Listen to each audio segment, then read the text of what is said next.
À 29 degrés, les pilotes vont avoir du mal ce matin au warm-up. C'est Tanel Leok qui s'est rappelé au bon souvenir de tout le monde, l'Estonien sur la Kawasaki, avec un 2.05 devant Ramon, Coppins, Bentonley, Evert, Stebers. Michael Pichon est en 8e position. Attention à Steve Ramon ici, numéro 11, auteur d'un Grand Prix d'Angleterre fabuleux, mais par contre, semaine dernière, à la recherche d'un succès. Vainqueur, enfin 2 fois second des 2 derniers Grands Prix sur le podium, la pole position, il a gagné sa première manche la semaine dernière, il a encore prouvé qu'il était dans le coup, on le sait, l'année prochaine il a le droit sur des Suzuki officiels. Pourquoi pas une victoire à nouveau pour Ramon, mais il faudra également suivre Bentonley hein, qui la semaine dernière aussi avait un peu caché son jeu lors des essais chrono avant de s'imposer. Stéphane Everts bien évidemment il est dans son jardin, c'est un petit peu sa deuxième course préférée après Namur. Et puis Tanel Leok qui est 10e du championnat mais qui est capable dans ces conditions d'obtenir un bon résultat. Elle avait déjà bien roulé pour l'Estonie l'an dernier du côté de l'Europe, sans oublier Michael Pichon. On sait qu'il ne sera probablement pas en mesure de se battre avec les meilleurs spécialistes dans des conditions comme celle-ci, mais lui aussi est l'un des meilleurs pilotes dans le sable hors batave entre guillemets. Michael Pichon, évidemment sur le sable un poil moins bien au chrono, hein. C'est vrai que c'est pas forcément son exercice préféré le sable, mais ceci dit quand même très consistant. Lui aussi va avoir fort à prouver et à batailler pour garder cette 4e place provisoire au championnat du monde bien entendu. Josh Coppins, c'est l'homme en forme de cette fin de saison, il est 2e du championnat du monde. Il rêverait évidemment de contrarier les projets de victoire de Stéphane Everts, mais ça va être difficile hein, d'aller chercher le pilote belge qui est en titre ici, en tout cas en lice pour son 9e titre mondial. Jean-Christophe, c'est tout simplement énorme. Stéphane qui pourrait lui aussi bien évidemment être titré aujourd'hui sur ce circuit de l'Europe. Il compte 45 points d'avance. Il lui suffit de marquer aujourd'hui 6 points de plus, enfin 5 points de plus que Josh Coppins pour devenir champion du monde pour la 9e fois. Premier titre en 91 au guidon de la 125 Suzuki, ensuite 3 titres en 250, 95, 96, 97, 2 titres 500, 2001, 2002, un titre MX GP en 2003 et 2 titres et un titre MX1 l'année dernière.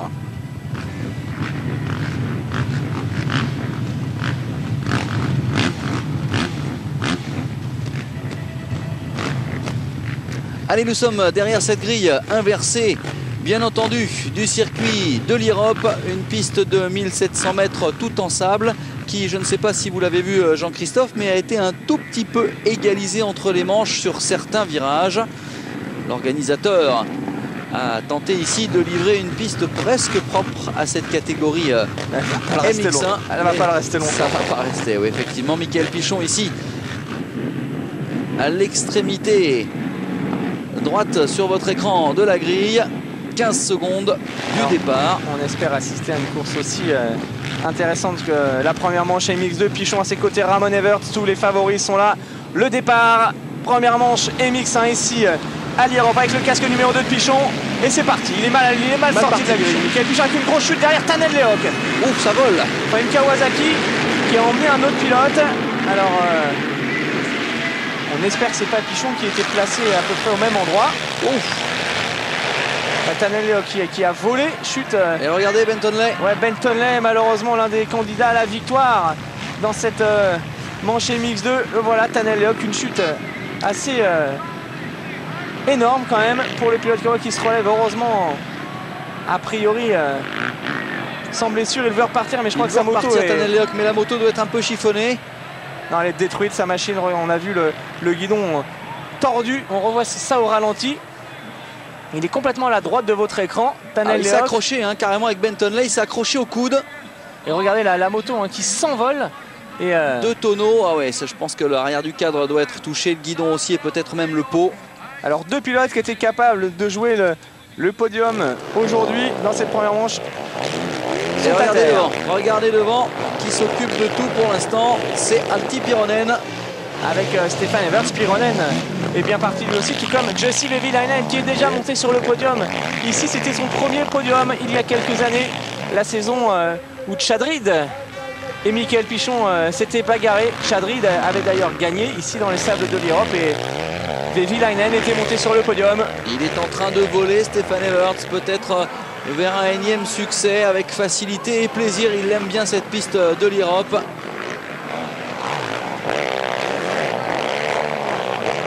On retrouve Strybos également avec la Suzuki. Ouais, Strybos lui aussi fait figure des pilotes capables de réussir une belle perf.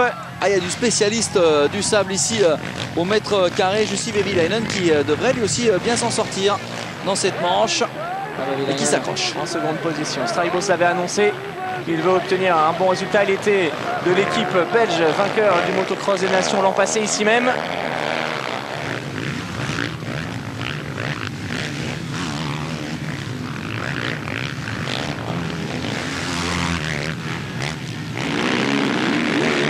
Steve Ramon, pour l'instant, est assez loin malheureusement.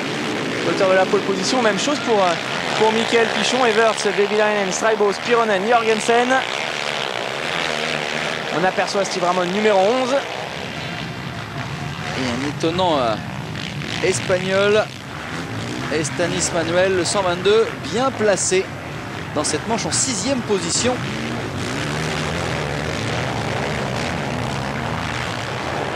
Là, que Pichon est très loin pour l'instant. Il a vraiment loupé son départ. Coppins 9e, Ramon 7e, Steve Ramon qui attaque, qui se rapproche de Jorgensen. Alors que le numéro 111 est en difficulté. Il s'agit de Verhoeven Bas. Bas Verhoeven qui également avait réussi une très belle course l'année dernière ici même avec l'équipe hollandaise au motocross des nations. C'est un spécialiste du sable. Allez, l'attaque. L'attaque de Steve Ramon. Qui va déborder Jorgensen. C'est passé pour Steve Ramon. 26e. Très en confiance la semaine dernière. 26e place pour Pichon. Mais je pense que Pichon a été gêné dans l'accrochage. On ne l'a pas bien vu sur les images. Mais il était vraiment placé à l'intérieur lui aussi. Il a dû être gêné. Il est quasiment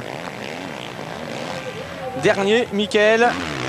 Alors que Bentonel, lui, a eu la chance de repartir après cet accrochage. Ouais, la moto de Bentonel n'a pas eu l'air de trop voler. C'est vraiment une 4e. En train de se rapprocher des hommes de tête.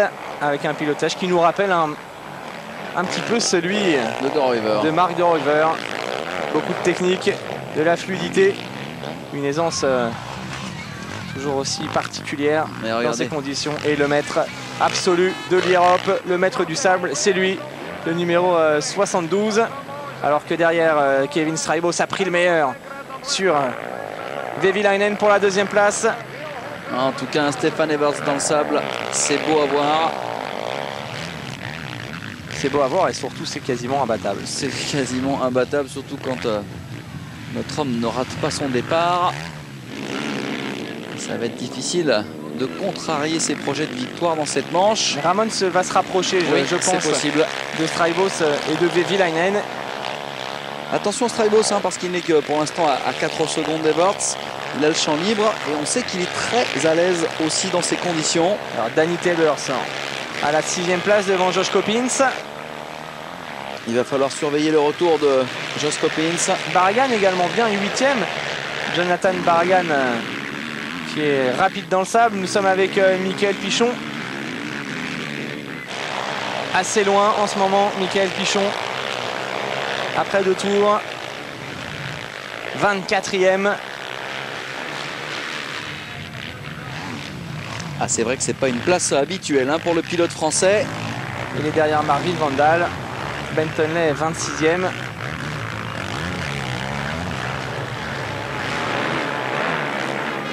Pourtant, quand on le voit à l'œil, ça n'a pas l'air d'amuser le terrain. Chute. Grosse chute de Michael Pichon. Ah, il a pris l'extérieur, Michael. Ah, il se relève, mais je pense que... Ah, c'était violent. Il se relève pas tant que ça. Ah, chute vraiment terrible. Et regardez le public qui essaye de donner la main. Ah, il est sonné, on espère qu'il n'y a rien de cassé. La moto qui fume. Et Michael qui ne se relève pas pour l'instant. Si, c'est bon. Je pense que c'est bon, il doit être... il est sonné, Michael Pichon. Regardez, il a tapé fort avec le casque, les lunettes ont bougé. Ah, il n'est pas bien. J'espère qu'il ne s'est pas blessé. Regardez, vous allez voir la roue arrière qui va mordre. Un coup de raquette gauche-droite, c'était quand même très violent comme chute.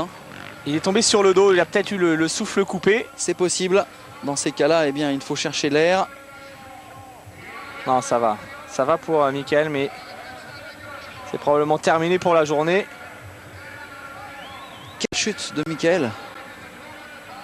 Il est en train de récupérer Michael Pichon. Allez, il se relève. On se souvient, il avait déjà chuté très fort. Michael Raup, il y a quelques années, sur un petit enchaînement, il était passé par l'avant. Et regardez la voie royale pour Stefan Everts. Debout. Avec une attaque des grands jours et une efficacité. Ah, il est puissant, hein. Physiquement on sent qu'il est puissant. Ah, puis ce qui est vraiment toujours impressionnant chez lui, c'est que dans le sable, il ne s'assoit quasiment jamais. Il fléchit légèrement, il pose un peu ses fesses sur la selle et il se relève au bout d'une seconde.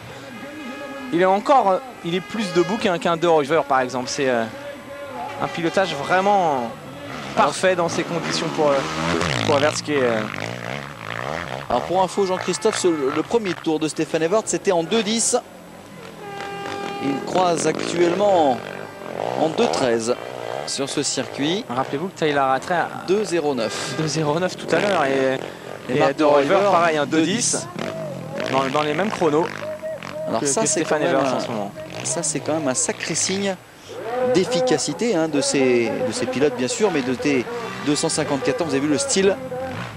Alors ça peut s'expliquer, alors certes dans le sable on a besoin de puissance, la 450 peut faire la différence, mais c'est aussi beaucoup plus fatigant et plus lourd à emmener, alors que Steve Ramon s'est rapproché, on le sentait. Ramon quasiment sur les talons de Strybos et Vehviläinen, derrière Coppins qui une nouvelle fois fait du bon boulot. Joshua Coppins pour l'instant à la 6e place avec Jorgensen. Ça y est, Ramon sur les talons de Jussi Vehviläinen. Steve Ramon là-bas à l'extérieur.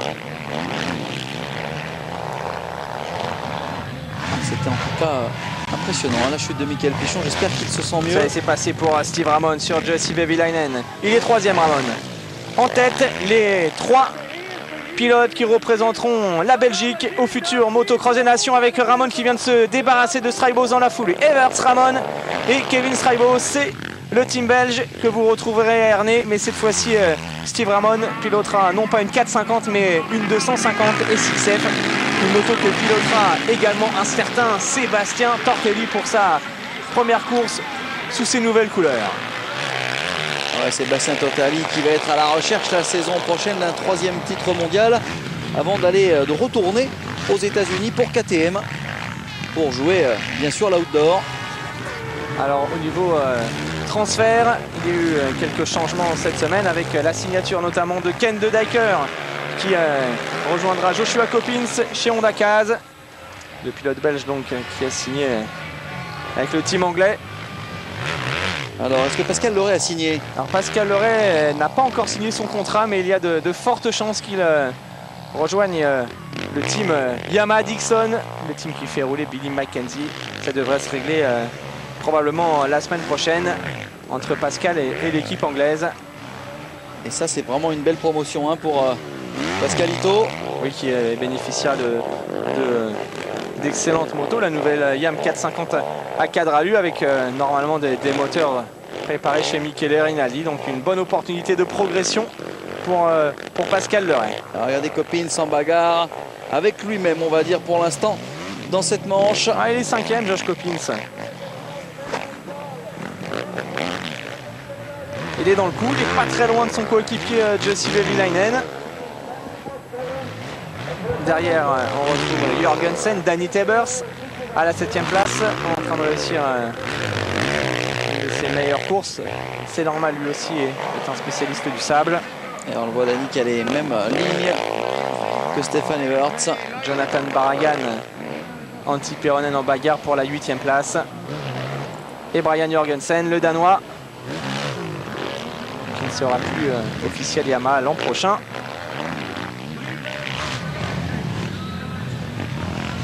Allez, ça va pour commencer. l'instant la 6e place. Ça va commencer à être difficile dans cette manche. Yann Lozano, le mécanicien français de Stefan Everts, concentré bien évidemment.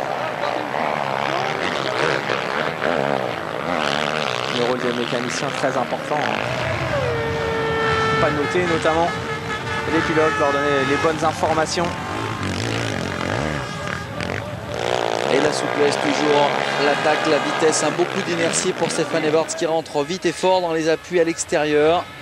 Il utilise vraiment toute la piste. 10 secondes quasiment d'avance sur Ramon. 9 secondes et demie.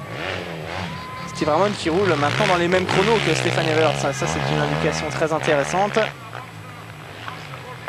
Regardez, 2:12. Ah oui, 166, 2:12, 398 pour... c'en est même impressionnant. Dans le quatrième tour, 2:12, 0,75 pour Everts, 2:12, 0,70 pour Ramon. Exactement le même chrono. Et Steve Ramon qui est l'un des hommes de cette fin d'année. Ouais, il est de plus en plus consistant. Il a pris un peu confiance en lui. C'est souvent ce qui a fait défaut à ce champion.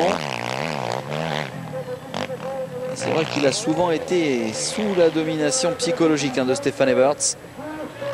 On s'en souvient en 2003. En 2003, Stefan Everts pilotait dans les deux catégories. Il était devenu champion du monde, Ramon. Mais quelque part, il avait eu de la chance qu'Everts ne dispute pas les premiers Grands Prix. Alors que Straibos est quatrième avec Vehviläinen en bagarre. Ça avait été d'ailleurs un déclic pour Stefan Everts, puisqu'il ne trouvait pas son rythme dans la catégorie N. Il avait décidé de s'échauffer. Straibos en train de baisser de rythme, doublé par Vehviläinen. Et derrière, regardez les sauts impressionnants de Josh Coppins. Coppins, quand il est la tête rentrée dans les épaules comme ça. Joshua Coppins qui a bien progressé cette année. Il revient et je pense en plus que du côté du team Honda Kaz, on va peut-être pas noter aussi Vehviläinen pour laisser le champ libre à Coppins car on ne sait jamais. Ah, c'est pas encore plié. Même si il y a quand même de fortes probabilités que Stefan Everts l'emporte haut la main cette saison. Et bien Coppins, il n'aura pas cessé d'y croire. Et c'est vrai que ces résultats de la fin de saison l'encouragent très nettement à reprendre confiance en lui. Croyez-moi, la saison prochaine, il devrait attaquer ce championnat du monde MX1 avec de grandes ambitions. La belle attaque du Néo-Zélandais qui se rapproche maintenant de Kevin Straibos. Alors est-ce que Josh Coppins cherche pour la saison prochaine un nouveau colocataire? Josh Coppins, on a dit tout à l'heure, qui sera épaulé par Ken De Dyker. Alors qu'on a aperçu sur les classements en bas le retour à l'attaque de Coppins, le retour de Ben Tonley qui est désormais dans le top 10. Ben Tonley 9e, on ne l'a pas encore vu à l'image. Ça ne devrait pas tarder. Il est reparti, il était de l'accrochage avec Tanel Lehoc. Et Ben Tonley énervé dans le sable, ça va très vite également. Il est d'ailleurs l'homme le plus rapide derrière Everts et Ramon en roulant en 2,14 en ce moment. Ben Tonley, ça devrait lui permettre de se rapprocher encore un peu plus alors que Straibos est en difficulté. Et Coppins qui fait encore une fois un boulot énorme en se rapprochant de son coéquipier Vehviläinen. Le voilà, Joshua Coppins, numéro 5, actuellement 4e de cette manche et plus rapide que son coéquipier. Ouais, d'ici 2 ou 3 virages, il devrait porter les stockades. Peut-être moins que ça.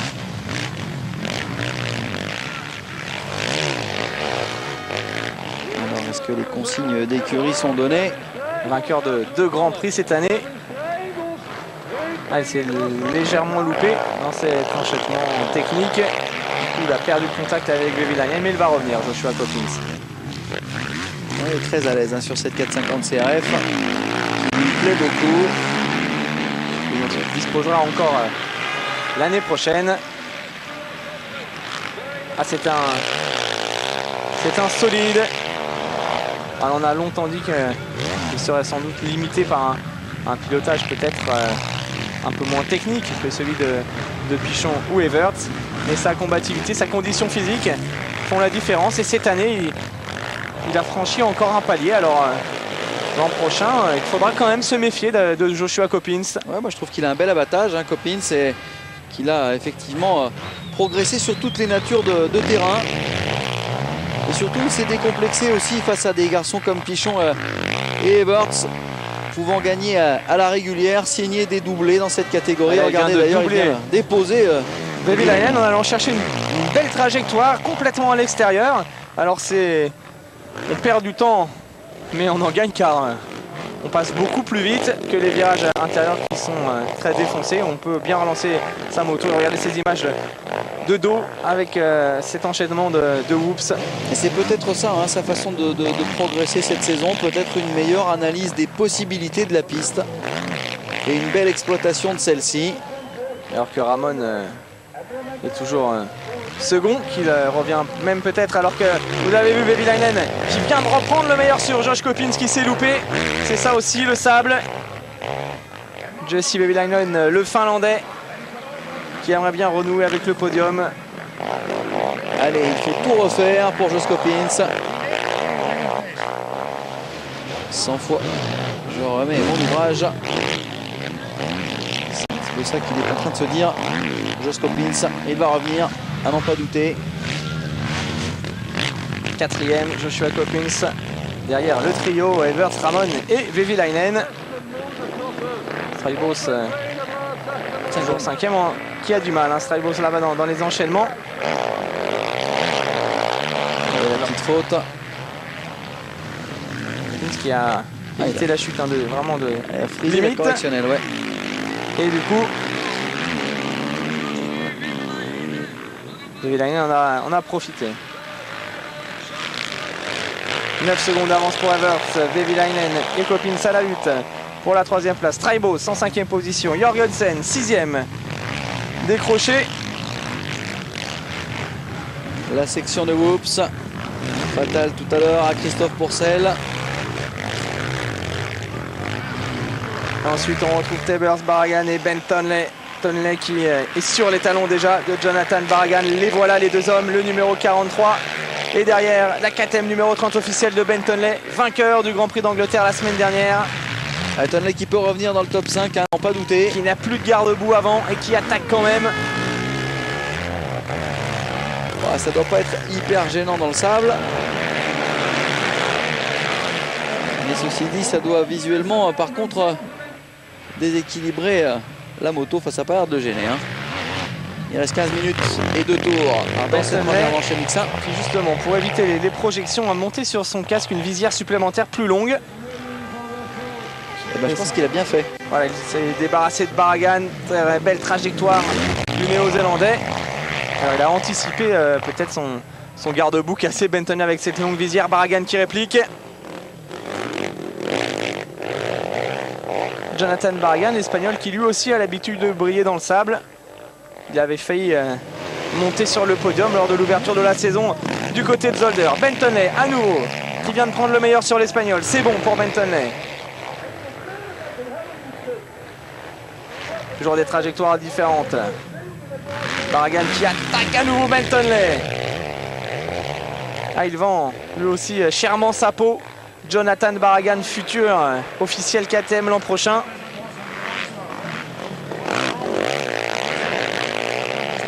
C'est dommage que Tonley ait chuté au départ. On aurait bien aimé le voir à la lutte devant. Ouais, il a eu de la chance, en tout cas plus de chance que l'officiel Kawasaki, car sa moto, hormis le garde-boue, n'a pas été touchée. Bon retour de Ken de Dijker en 10e position.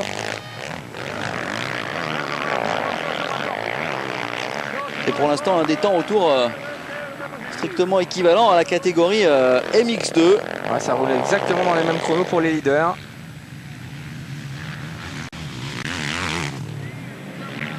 Et c'est vrai qu'il faut les tenir, ces catégories MX5, extrêmement physiques. Ben Tonley déclarait la semaine dernière sur le podium qu'il avait envie de tout gagner, de gagner tous les grands prix jusqu'à la fin de l'année. Pour aujourd'hui, ça risque d'être un peu difficile. C'est un tout petit poil compromis pour l'instant. Encore 13 minutes plus de tours dans cette première manche.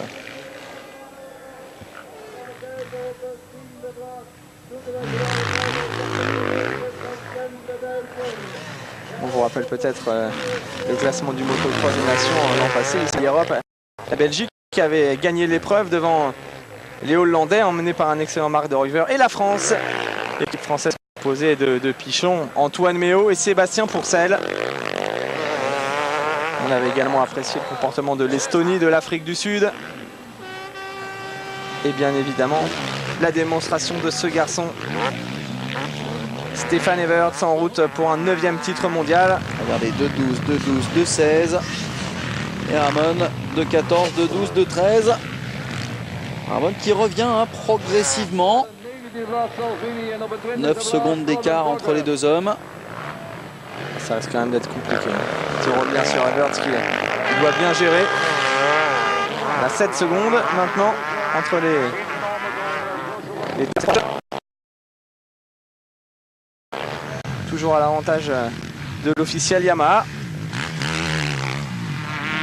Derrière, la bagarre fait toujours rage entre Jussi Vehviläinen et Joshua Kloppins pour la dernière marche du podium. Et puis après la chute de Mikael Pichon, il n'y a plus de Français, malheureusement, dans cette première manche MX1, puisqu'il était le seul à prendre part à la course. On vous donnera des nouvelles de Pichon tout à l'heure, bien évidemment. Et Steve Ramon qui est en train de vivre ses toutes dernières compétitions sur KTM, qui rejoindra l'équipe Suzuki la saison prochaine, avec Sylvain Gebers bien sûr aux commandes.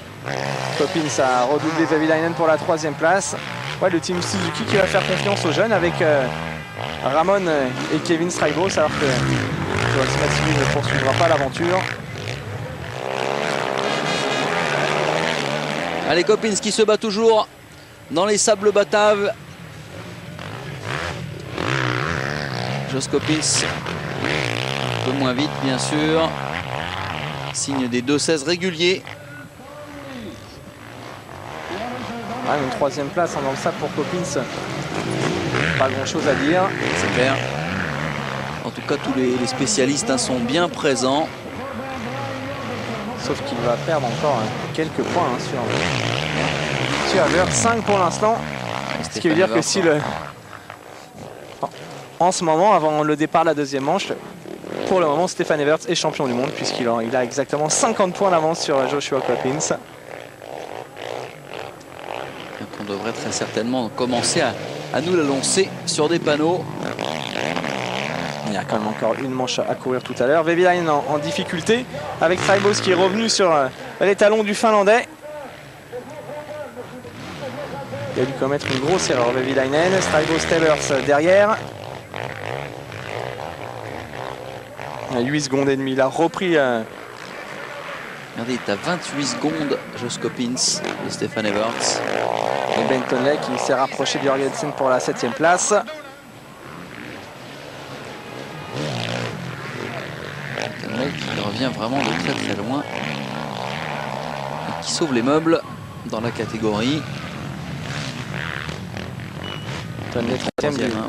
Troisième du championnat qui terminera probablement à cette place. Ouais, ça ne devrait plus bouger. En revanche, Steve Ramon pourrait revenir sur les talons de Mikael Pichon après la chute de Pichon, parce qu'il va quand même engranger quelques bons points dans cette manche. Et Ramon en ce moment second. 243 points pour Steve Ramon contre 246 pour Pichon. Kevin Strijbos, numéro 24, qui a remporté le premier Grand Prix MX1 de sa carrière cette année du côté de Loket. En difficulté à Geldorf. Pas franchement brillant la semaine dernière en Angleterre. Aujourd'hui, ça semble aller un peu mieux dans le sable pour Kevin Strijbos, qui ne va pas tarder à aller se frotter à Jussi Vehviläinen pour la 4e place. 9 minutes plus de tours encore dans cette première manche MX1. Et ce qu'on peut observer dans le pilotage des pilotes, c'est qu'il est essentiel de garder les deux pieds sur les cale-pieds, car sinon la moto part dans tous les sens dans le sable. Regardez, on voit parfaitement cette illustration vue de l'arrière. Rester debout au maximum, tirer sur le guidon, faire en sorte que la roue avant ne touche pratiquement pas les bosses. Alors ça réclame des cuisses énormes et un physique incroyable. Aujourd'hui, c'est terrible, hein, ce circuit de l'Europe. Regardez ça. Ah, il faut les avaler, ces bosses. Car plus que jamais dans le sable, tous les muscles travaillent, hein, tous les muscles du corps. On est sans cesse debout. Il faut encaisser les chocs, il faut amortir. C'est une salle de musculation permanente, hein, une piste comme ça. Il faut serrer sa moto. C'est vraiment un pilotage très spécial. Puis au niveau cardio, ça doit être assez énorme, hein, des pilotes qui doivent avoisiner les 180 pulsations. Marine Vandal, qui avait réussi un podium cette année, un podium de manche à Namur. Depuis, on ne l'a pas trop vu. Il est à terre. Ah, c'est difficile de se relever quand on chute comme ça. Barragan. Beaucoup dans l'énergie. On a aperçu Jonathan Barragan. 9e position pour Jonathan Barragan, juste derrière Tonley. Et devant De Dijker. Et regardez ces ornières de folie. Ce sont des tranchées. Jonathan Barragan, 11e du provisoire. La mauvaise opération du jour, hein, c'est sûrement pour Pascal Leray qui était 7e en arrivant ici. Il ne va pas marquer le point alors que Ben Tonley est sur les talons de Jorgensen. Pascal Leray qui va être menacé par De Dijker, James Noble, pourquoi pas Barragan, alors que Tanel Leoc lui aussi est à la lutte pour la 7e place, mais il a abandonné. L'attaque de Ben Tonley s'est passée. Il a tout simplement déposé Brian Jorgensen pour le gain de la 7e place. Quel retour de Ben Tonley. Ah ouais, Tonley qui va quitter, hein, ce championnat du monde de MX pour aller tenter sa chance outre-Atlantique. Ah oui, chez Kawasaki Pro Circuit. Il va redescendre de catégorie, retrouver une 254 temps. Machine cylindrée avec laquelle il avait été champion du monde l'an passé. Une machine qui pilotera également au motocross des nations pour le team néo-zélandais. Avec à ses côtés Josh Coppins et Daryl Hurley. Mais sur KTM. Ce sera probablement l'une de ses dernières courses, hein, sur KTM. À Ben Tonley, en train de faire du gros boulot, hein. Il va aller chercher probablement Danny Tebers pour la 5e place. C'est pour la 6e place, pardon. Ça nous rappelle un petit peu sa remontée du Grand Prix d'Angleterre de Matcham Spark il y a quelques mois. Chute au départ, il était revenu quasiment à la lutte pour le podium. Ah, c'est vrai qu'il le fait bien, ça. Jack Strybos, hein, qui est pas loin non plus, en train de baisser de rythme dans cette fin de manche. Kevin Strybos en difficulté. Ah, qui devrait se faire débouter, hein, là, de il y a sa peut-être la place. 4e place, hein, jouable pour Ben Tonley, alors qu'il était dernier tout à l'heure. C'est ça, hein, les grands champions. En tout cas, hein, pour une entrée en matière dans la catégorie, regardez Ben Tonley. Ah, ça y est, c'est fait. Il s'est débarrassé. Voilà, c'est passé en recoupant sur le saut. Magnifique attaque. Prochain objectif, Kevin Strybos. Ensuite, il y aura encore Jussi Vehviläinen. Du côté d'Everts. C'est fait pour Strybos. Très facilement, d'ailleurs. Ah, c'est la grosse remontée pour Ben Strybos Tonley. qui baisse complètement de rythme. Tebers va l'attaquer. Derrière, Jorgensen revient. 5e place de Ben Tonley. Admirable dans cette manche.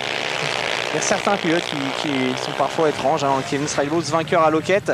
Depuis, il n'a plus rien fait. Il est bien parti. C'est un spécialiste du sable et il est en grande difficulté. Alors, on ne comprend pas trop parfois les différences de niveau d'une course à l'autre. Un pilote capable de gagner un Grand Prix et qui, le week-end, les 3 week-ends suivants, n'est que l'ombre de lui-même. En tout cas, pour l'instant, Tonley, lui, il n'est pas l'ombre de lui-même. Au contraire, hein. Il nous fait voir tout l'abattage dont il est moteur dans cette première manche. Dernier de la dernière à la 4e place, hein. Vehviläinen est juste devant, là-bas avec son numéro 35. Ah oui, regardez les chronos. Vehviläinen qui devrait subir les foudres de guerre de cette plaque numéro 30. Ouais, ça fait 4-5 secondes au tour, c'est beaucoup. Et puis cette facilité aussi, hein, chez Ben Tonley, un pilotage qui nous rappelle un peu celui d'Everts. Ouais, c'est vraiment dommage qu'il ait raté son départ parce que je pense qu'il aurait pu contrarier haut la main les projets de Everts. Les deux plus rapides en ce moment, ce sont Steve Ramon et Ben Tonley. Alors que Stéphane Evers lui gère son capital. Il a plus que 5 secondes d'avance sur Ramon Evers, donc il ne faut pas trop gérer non plus. Ouais, on est à 5 minutes de la fin du temps réglementaire, plus de tours. Il reste environ 7 minutes de course, il peut se passer des choses, hein, Jean-Christophe. Ah bah Stéphane, il n'a pas le droit à l'erreur, c'est sûr. Allez, Steve Ramon. Deuxième, troisième place pour Coppins. Et ce duel, Jussi Vehviläinen, Ben Tonley pour la 4e place, probablement à l'avantage du néo-zélandais chez KTM. On a le sourire forcément. Mais voilà, Ben Tonley qui recoupe les trajectoires et qui va aller probablement aspirer Jussi Vehviläinen ici à l'intérieur. C'est fait sans aucune résistance de la part du pilote finlandais. 4e place maintenant pour Ben Tonley, l'un des hommes forts de cette première manche.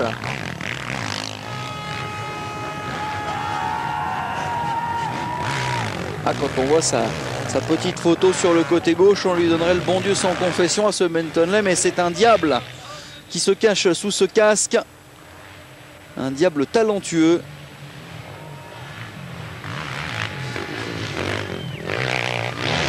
Maintenant, ça risque d'être un peu plus dur de revenir sur Joshua Coppins. Ça peut se compliquer, effectivement. Le retour du patron, Stéphane Everts, en tête de cette première manche. Et on attend le pointage officiel. Environ 5 à 6 secondes d'avance pour Everts sur Steve Ramon. Il est là-bas, Steve Ramon, il n'est pas très loin. Il a fait lui aussi une course magnifique alors que son départ était moyen. À 4,999. Coppins désormais toujours 3e. L'écart entre Coppins et Tonley, une vingtaine de secondes, ne sera pas comblé. Alors, il faudrait peut-être rester sur Steve Ramon qui fait le forcing en ce moment pour tenter de se rapprocher d'Everts. Très souple, hein, c'est vrai, on les voit, hein, ces spécialistes du sable, toujours debout. Ça, c'est vraiment une belle école. Hein. Regardez, il est vraiment bien dans les whoops aussi, Steve Ramon. On sent que ce garçon, on a vraiment sous le coude. Il mériterait une carrière moins en dents de scie. Et en tout cas, il aurait pu briguer cette saison une meilleure place. Actuellement 5e du provisoire. Ça va aller un top 3 facilement. Un Steve Ramon cette saison avec plus de réussite.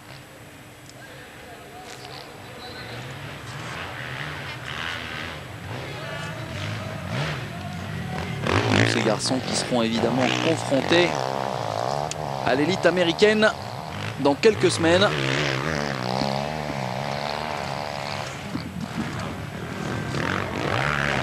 On est toujours avec Ben Tonley.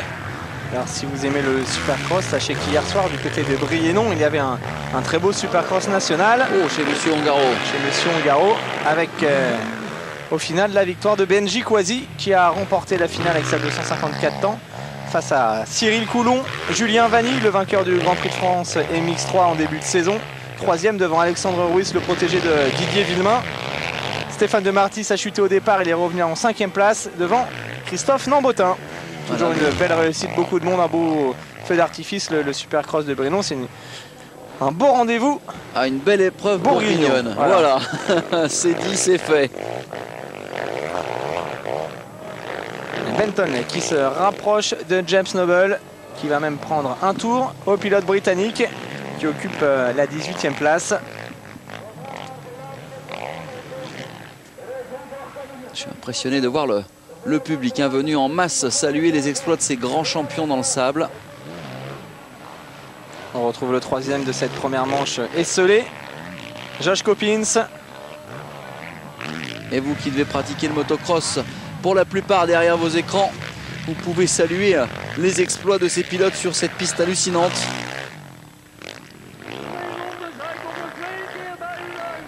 C'est vrai que c'est quand même très très impressionnant. Et Coppins qui se bat. Coppins toujours en 3e position. Les 2 derniers tours. 2 tours pour Josh Coppins, pour Evert, pour Ramon, pour tous les pilotes de cette première manche. Et Evert qui a bien géré, hein, il a fait un 2-10 dans son 2e tour. Il est parti loin devant. Tout de suite, il a asphyxié la concurrence. Et maintenant, il croise aux alentours de 2-17. Oui, il a repris un peu d'avance supplémentaire lors des derniers tours. Le voilà, Stefan Evert, qui vient de mettre un tour à Antti Pironen. Le Finlandais qui est quand même en 11e position hein, de cette première manche. Un tour au 11e, ça va, hein, pas grand chose à dire. Et Stefan Evert qui fait vraiment partie des champions du siècle hein, dans la moto. Il sera difficile pour quiconque d'égaler un tel palmarès.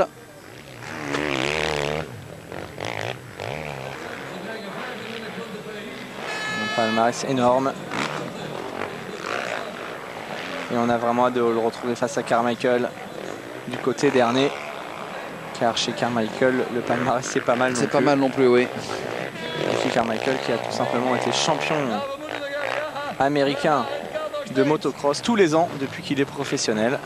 Il avait commencé par 3 titres en 125 et depuis, ensuite, il a enchaîné avec tous les titres Open. Il a gagné quasiment sur toutes, enfin, il a gagné avec toutes les marques avec lesquelles il était sous contrat. Kawasaki pour commencer, Honda et Suzuki aujourd'hui. C'est vrai que Suzuki doit vraiment se féliciter en avoir choisi ce grand champion. Et Carmichael, ce sera bien évidemment l'une des attractions du motocross des nations. Dernier, on en parle souvent de ce motocross des nations, mais ça nous motive, hein, c'est vrai. C'est motivant pour tout le monde. Le club a fait un très gros boulot sur le circuit. La piste est visible désormais à 100%. Tous les meilleurs pilotes du monde seront là. Carmichael, Windham, Tedesco pour les US.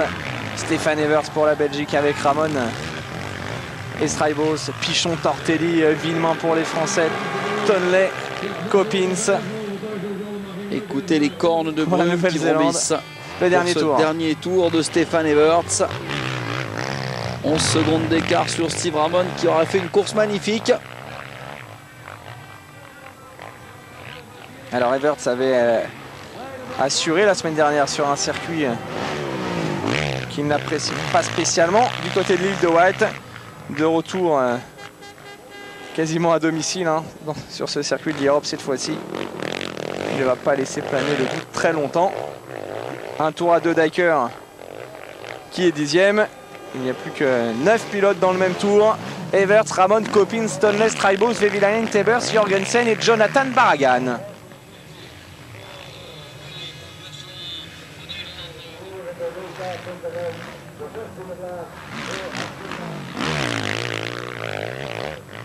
Mais pour l'instant, l'homme le plus rapide, toutes catégories confondues, reste Tyler Rattray avec un 2.09, mais il faut pondérer ce chrono car il l'a réussi dans le deuxième tour de la première manche sur un circuit qui était nettement moins endommagé que maintenant. Donc c'est vrai qu'il faut quand même le préciser. Hein. Le circuit a beaucoup évolué.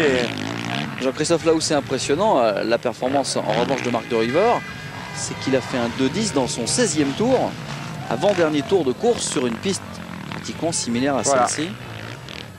C'est dire le niveau également de cette catégorie MX2. Allez, Stefan Evert qui dans quelques instants va voir un drapeau à damier s'abaisser, synonyme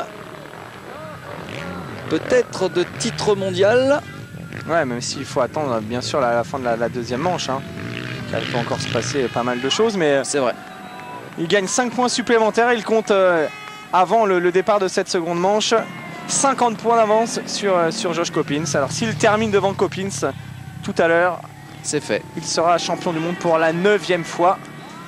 Alors que l'on a aperçu notre confrère de Moto Verte, Franck Pereira. Steve Ramon, donc très beau deuxième avec son numéro 11. 3e place pour Josh Coppins qui une nouvelle fois s'est accroché sur un circuit qui n'est pas forcément son préféré de la saison. 3e place pour Josh Coppins.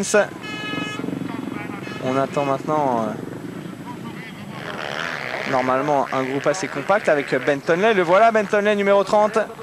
L'un des hommes forts, lui aussi de cette première manche, auteur d'un retour exceptionnel.